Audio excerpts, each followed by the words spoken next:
Hello everyone, welcome back to our channel Swasthya wonders.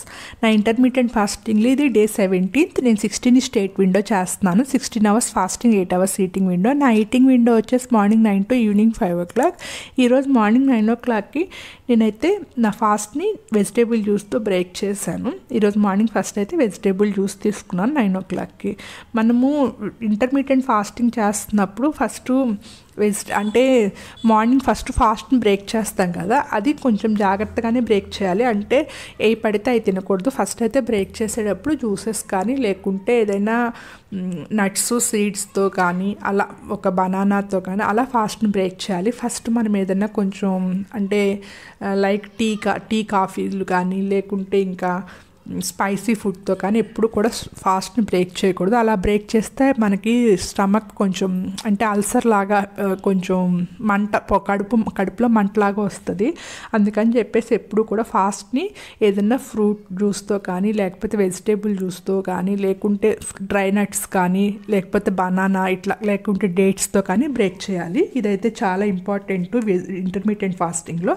అలాగే ఇంకా నేను బ్రేక్ఫాస్ట్లోకి వచ్చేసి మల్టీగ్రెయిన్ దోశ, అందులో కొంచెం కోకోనట్ చట్నీ ఇంకా అల్లం చట్నీతో తీసుకున్నాను. నేను ఇంకా మెల్లగా అల్లం చట్నీ కోకోనట్ చట్నీ కూడా అవాయిడ్ చేద్దాం అనుకుంటున్నాను. అంటే కోకోనట్ చట్నీ హెల్త్కి మంచిదేను, తీసుకోవచ్చు ఎప్పుడైనా. అయితే రెగ్యులర్గా అయితే కొంచెం క్యాలరీస్ ఎక్కువ ఉంటాయి కాబట్టి తీసుకోకూడదు. నేను ఇంకా గ్రీన్ చట్నీస్ అంటే కొత్తిమీర పుదీనా అలా ఆ చట్నీస్ తీసుకుందాం అనుకుంటున్నాను. నేను వన్ బై వన్ ఒక్కొక్కటి నా డైట్లో చేంజ్ చేసుకుంటా వస్తున్నాను. ఎందుకంటే ఇది నేను ఏదో ఇంటర్మీడియట్ ఫాస్టింగ్ వరకు చేసేసి తర్వాత దీన్ని వదిలేసేసి మళ్ళీ నార్మల్ లైఫ్ స్టైల్కి వెళ్ళాలి అంటే అన్హెల్దీ ఫుడ్ తీసుకోవాలి అనుకోవట్లేదు. నేను ఇంకా మంచిగా హెల్దీగా అంటే ఇంకా నన్ను నేను ఇంప్రూవ్ చేసుకుంటా ఇది మంచి హెల్దీ ఫుడ్ తీసుకుందాము లైఫ్ లాంగ్ అని డిసైడ్ అయ్యాను. నాతో పాటు మా ఫ్యామిలీ మొత్తానికి అలాగే డిసైడ్ అయ్యా. దానివల్ల అన్నీ ఒకసారి చేంజ్ చేసేసుకుని అవి తినబుద్ధి కాక మళ్ళీ ఇబ్బంది పడటం కన్నా కూడా ఒక్కొక్కటి నిదానంగా చేంజ్ చేసుకుంటా రావడం బెస్ట్ అని నా ఒపీనియన్. నేనైతే ఇప్పుడు రైస్ నేను ఆల్రెడీ లాస్ట్ 2 వీడియోస్ బ్యాక్ చెప్పాను, నేను రైస్ ఇంకా వీక్లీ 2 or 3 తీసుకుంటాను అని చెప్పేసి రైస్ మ్యాక్సిమం అవాయిడ్ చేస్తున్నాను. మెల్లమెల్లగా వన్ బై వన్ చేంజ్ చేసుకుంటూ వస్తున్నాను. ఇంకా ఈ చట్నీస్ కూడా గ్రీన్ చట్నీస్కి వెళ్దాం అనుకుంటున్నాను. అది నెక్స్ట్ చేంజ్ అదే చేస్తాను.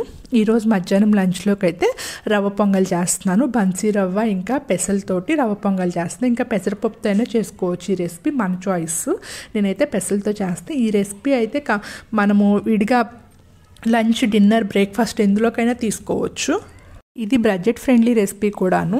ఇంకా ఇది రెగ్యులర్గా తీసుకున్నా కూడా ఏం కాదు, హెల్త్కి కూడా చాలా మంచిది. నేను ఇంతకు ముందులా ఒకసారి డైట్ చేశానని చెప్పాను కదా, అప్పుడు కూడా నేను ఈ రెసిపీ రెగ్యులర్గా అంటే ఏదో ఒక టైంలో ఈ రెసిపీ తీసుకునేదాన్ని. డిన్నర్కి కానీ లేకుంటే ఆఫ్టర్నూన్ లంచ్ కానీ తీసుకునేదాన్ని. ఈ రెసిపీలో ప్రోటీన్ ఎక్కువగానే ఉంటుంది, అలాగే ఫైబర్ కూడా ఉంటుంది. పెసరపప్పు కన్నా కూడా పెసలు తీసుకుంటేనే బెస్ట్. పెసలు అయితే ఏంటంటే ప్రోటీను ఫైబరు 2 ఉంటుంది. మన బాడీకి కావాల్సిన ప్రోటీన్ అంతా కూడా ఈ రెసిపీ ద్వారా అంటే హాఫ్ ఆఫ్ ద ప్రోటీన్ ఈ రెసిపీ ద్వారానే వస్తుంది. ఈ రెసిపీ డీటెయిల్గా కావాలంటే నేను ఛానల్లో ఇస్తాను, ఒకసారి చెక్ చేయండి. రవ్వ పొంగల్ అని క్లిక్ చేస్తే వస్తుంది, నేనైతే అప్లోడ్ చేస్తాను. ఈరోజు మధ్యాహ్నం లంచ్కి అయితే రవ్వ పొంగల్ తీసుకున్నాను, పెసలతో చేసుకున్నాను. పెసరపప్పు కన్నా పెసలు బెస్ట్. ఇంకా గీ కూడా యాడ్ చేసుకున్నాను. ఈ రెసిపీకి గీనే బాగుంటుంది. నాకైతే గీతో చేసుకుంటే ఇష్టం ఈ రెసిపీ. ఇంకా ఆయిల్ కూడా నిదానంగా తగ్గించుకుంటూ వచ్చేస్తున్నాను. అంటే ఆయిల్ బదులు ఎక్కువగా గీ యూస్ చేస్తున్నాను అనమాట. నేను తీసుకునే ఫుడ్లో ఆయిల్ విడిగా అయినా సరే 3 liters అలా వాడేవాళ్ళము. దాన్ని 2 liters కంటే 4 members ఒక 1 ఫర్ హెడ్కి వచ్చేసి 1/2 liter ఆయిలే వాడమన్నారు. డాక్టర్ సజెషన్ కూడా అదేను. అంటే 4 members ఉంటాం ఇంట్లో, 4 membersకి కలిపి మంత్లీ 2 liters ఆయిల్ సరిపోతుందని చెప్పారు. నేను ఆయిల్ ఫస్ట్ నుంచి కూడా కొంచెం మంచి ఆయిలే వాడతాను. ఎక్కువ వీలైనంత వరకు నువ్వుల నూనె వాడుతాను. అంటే గానుగ దగ్గర ఆడించుకున్న నువ్వుల నూనె ఉంటుంది కదా, అది వాడుకుంటాను.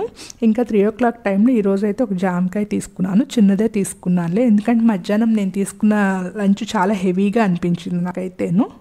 ఇంకా ఈవినింగ్ 5 o'clockకి నా డిన్నర్ టైం కదా, దాంట్లోకి ఈరోజు అయితే ఓవర్ నైట్ ఓట్స్లో ఒక బనానా ఇంకా కొన్ని నట్స్ సీడ్స్ యాడ్ చేసి తీసుకున్నా.